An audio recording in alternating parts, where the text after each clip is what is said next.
Hello mga beauty!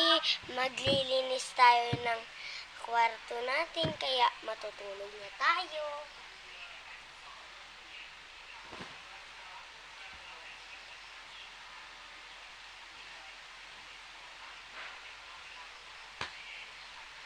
Guys, wait lang. Guys, wait lang.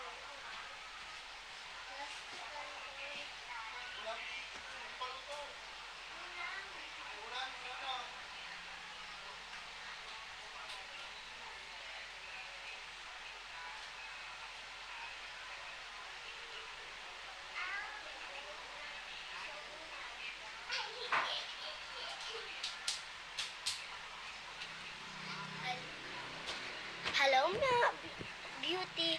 Kumuha lang pala ako ng unan para dito sa gilid. Kaya yung kumot natin. At papatayin na natin ang ilaw.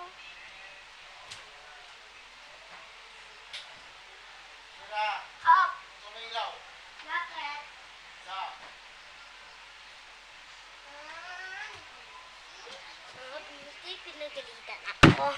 Kasi pinatay ko yung ilaw. Kaya guys, maglilinis na din po ako ng mga gamit na gagamitin ko din sa school. Ito po yung ano ko, sombrero. Para na yun, mamayang. Para na yun.